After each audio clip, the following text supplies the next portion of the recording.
the narrative is like we got into a draft and we drafted them. No, dog, they crip walked over.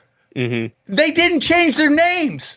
They never changed their names. Oh, yeah. If you were going to be hiding, you would change your fucking name.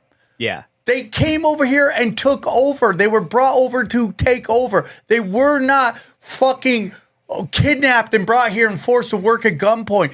There's a famous 60 Minutes story in Canada. None of the Nazis changed their names. None of them. Well, they were fighting for. I mean, they were fighting the Russians to get to them. They couldn't get them fast enough over to. They were offering them. You're right though. It's like a free hilarious agency narrative to say that they came here in hiding because what they did was they established some of the major institutions that affect our. It's like, why would you keep such a high profile job, in shaping the future of America if your objective was to lay low? The first fucking head of the NATO was a Nazi. He didn't even change his fucking name. Yeah. They were brought, they won the war.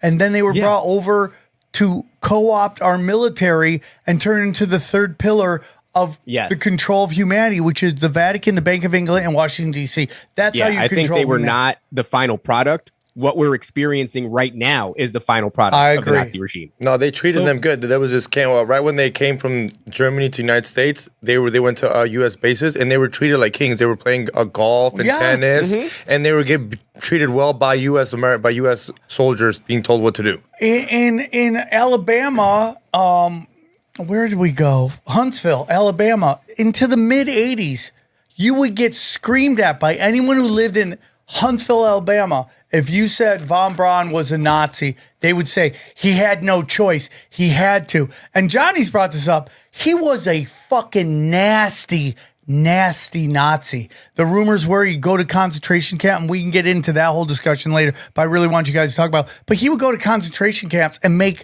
examples out of people. Like scumbag. But we brought him over because he created this space program that we were going to do. So that's another hidden history narrative. And that's my argument. People want to be like, oh, you're sharing Kanye's song. Are you a Nazi? No, I hate the Nazis. No, I just love incredible pop songs. I mean, it is an incredible pop song. And it's fucking hilarious. It's hilarious to have a black guy saying, nigga, Heil Hitler. Yeah, it's wonderful. Nobody sees that as like glaringly obvious that how is a black guy a Nazi?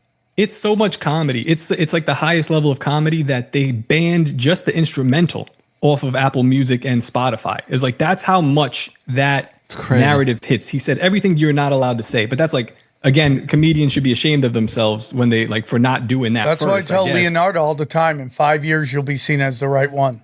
Oh yeah. And she goes she goes hard among the right crowd. She's already seen as the right one. Yeah, they love her. But it's like, again, if you want to blow up, you have to go hard right or hard left.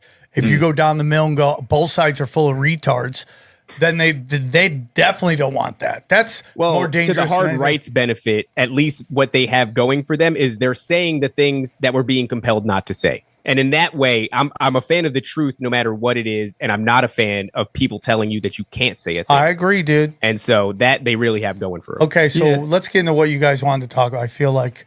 Well, all right, look,